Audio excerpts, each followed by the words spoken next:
Olá pessoal, professor Alexandre, e hoje falaremos sobre artes digitais e também algumas ferramentas, tá ok? Vamos dar início então.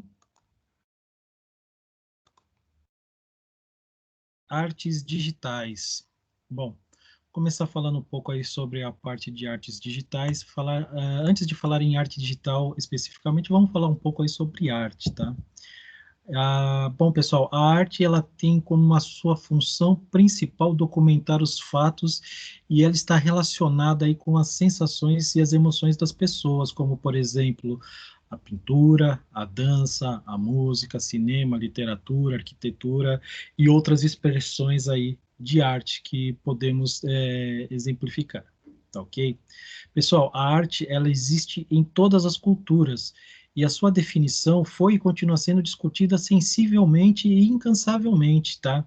E é preciso a gente separar aí a ideia de que a arte só é muito palpável com texturas ou sensível aos olhos aí. E, inclusive, pessoal, a arte tem evoluído cada vez mais com seus desenhos, por exemplo, nesse primeiro exemplo aí, o exemplo dos Homens das Cavernas, depois de algumas centenas de milhares de anos aí, comparado a uma estátua romana, tá ok? E por que não fazer artes trabalhando com digitalmente, tá? Através de fotos, desenho, entre outras coisas. Aqui nós temos aqui algumas pinturas um pouco mais recentes aí, como a Vaporu e a Mona Lisa também, tá ok, pessoal? Bom, mas o que é arte digital, tá? Vamos ter na cabeça o seguinte, que a arte digital é a junção aí de dois conceitos, a arte e o digital, ou seja, se refere aqui à arte que é produzida por um meio digital, como um computador, um celular, um tablet, uma câmera fotográfica digital, entre outros aí, tá ok? Então, pessoal, eu tenho aí vários ramos aí e vários tipos de artes digitais no mundo, como, por exemplo, desenho vetorial, pixel art, ilustrações digitais, vídeo e áudio, e aí a modelagem 3D. E com essas novas formas de arte surgem novas carreiras também aí, pessoal, que podem ser, por exemplo, o game designer, que está bastante hoje aí, ele está bem na moda, o designer de games, tá? O designer gráfico, o designer de interiores e o fotógrafo, tá?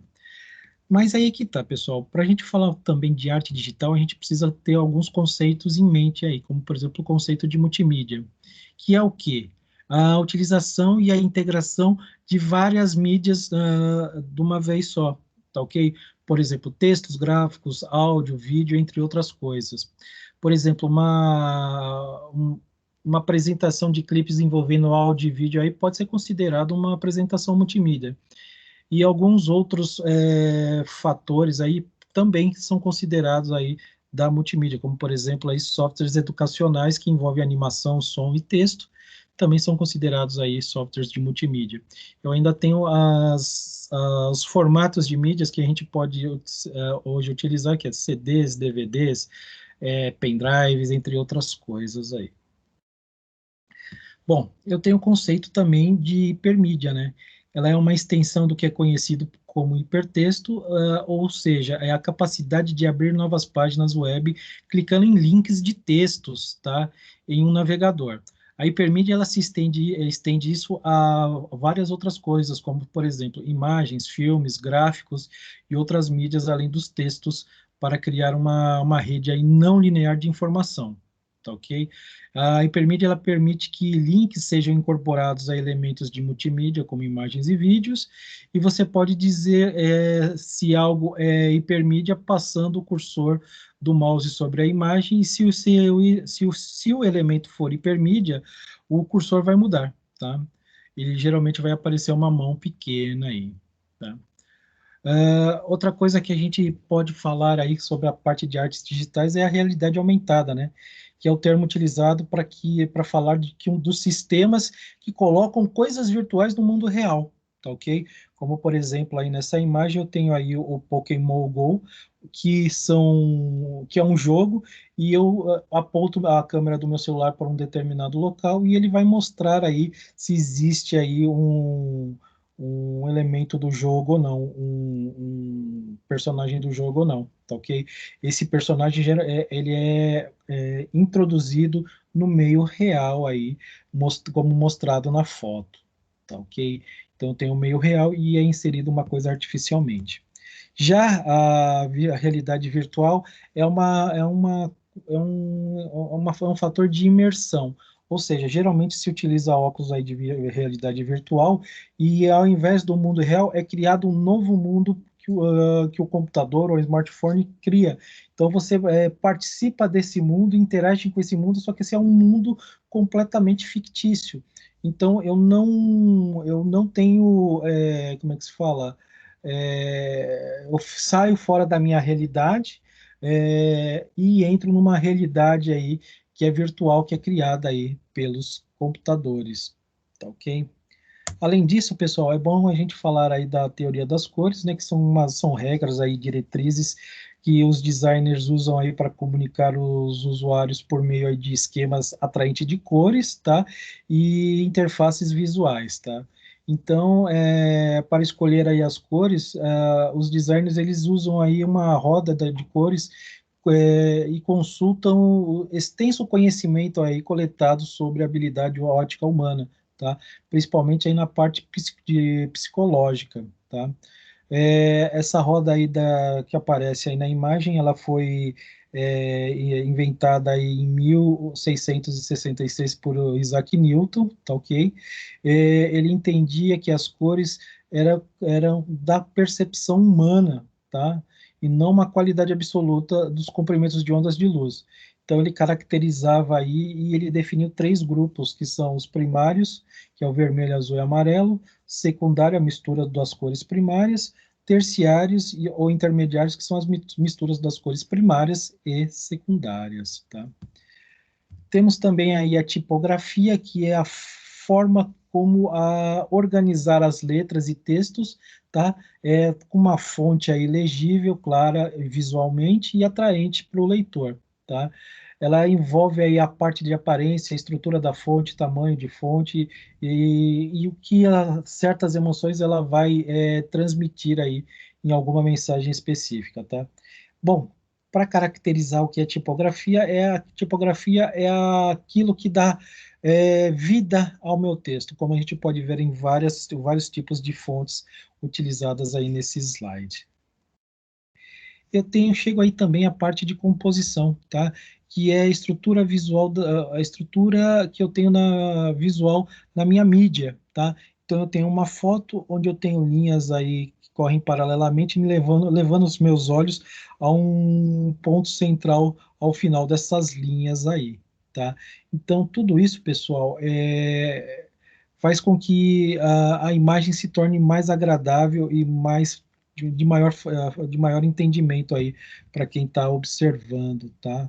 Por exemplo, na pintura, eu tenho lá a parte real, onde existe a parte onde eu tenho lá as pinceladas, mas tem a parte emocional também que vai contar muito, tá? Então a composição é a base de tudo aí, tá? É a parte de perspectiva, a parte de textura e é onde tudo está organizado. Falando um pouco aí das ferramentas, tá? Eu tenho o Photoshop, tá ok? Photoshop aí é um dos softwares aplicativos de edição de imagem com maior utilização no mundo, tá? Ele é um software aplicativo pago, a gente tem alguns diferenciais aí com relação ao pagamento, eu posso pagar mensalmente ou de uma vez só. Tenho também aí como é que se fala, vários menus, o menu arquivo, menu editar, imagem, camada, texto, é, selecionar, filtro, 3D, visualizar e plugins aí, janelas, tá? Vou falar um pouquinho aí sobre o menu arquivo, aí temos a possibilidade de criar documentos, abrir URLs, tá? abrir camadas, aí, abrir camadas,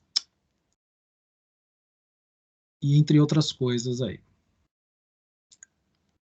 Temos aí o menu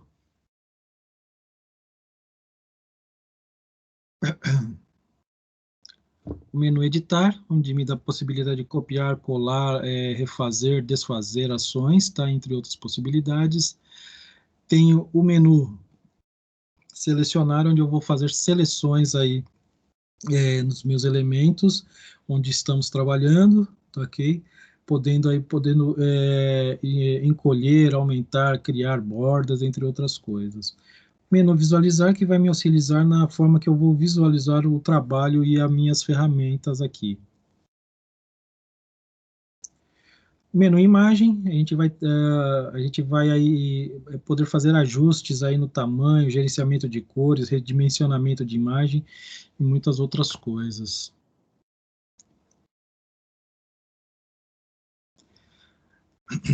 Temos o menu camada, tá? Que na disposição do ajuste, ele trabalha na parte de, de ajustes das camadas.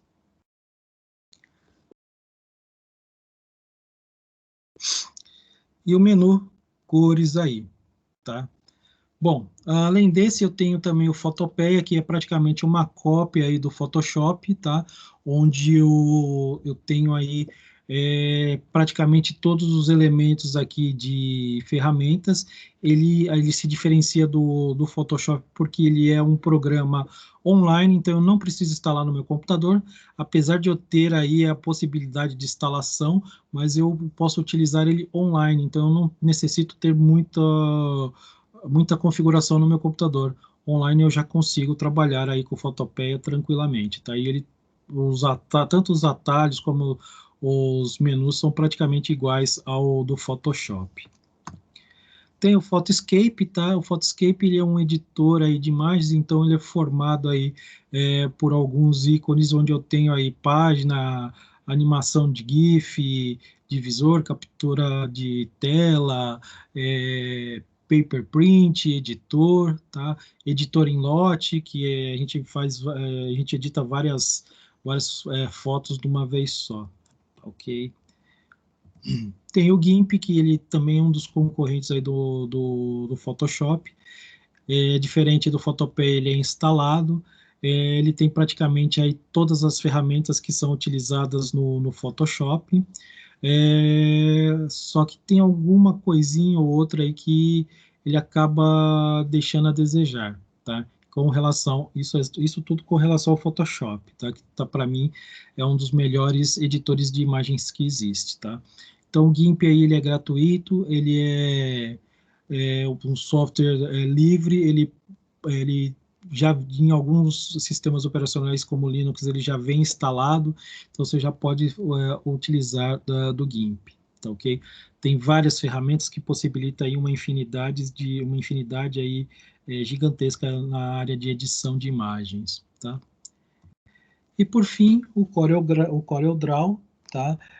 O CorelDRAW, ele na realidade, não que ele seja um editor de imagens, mas ele trabalha aí com sistema de vetores aí, desenho à mão livre. Eu vou considerar que o CorelDRAW aí, além de ser um editor de imagem, eu posso editar alguma a parte da imagem, não com a complexidade do Photoshop, mas além disso eu consigo fazer algumas edições, mas o mais importante aí do CorelDRAW é que eu consigo desenhar ele à mão livre, ou seja, eu posso libertar aí a minha criatividade com relação a artes digitais, fazer desenhos do zero através do CorelDRAW. Então ele é um pouquinho diferente aí dos outros que vimos aí. Tá ok, pessoal? Pessoal, estas são algumas ferramentas, tá ok? Que são utilizados em artes digitais. Vimos alguns conceitos aí com relação à parte de artes digitais, hipermídia, multimídia, arte digital, alguns outros elementos aí, tá ok? Teoria das cores, e é bastante importante a gente ter essa noção para que a gente saiba utilizar bem aí e construir coisas de fato na arte digital. Ok, pessoal? Eu agradeço a todos, obrigado por terem assistido essa aula e até a próxima, pessoal.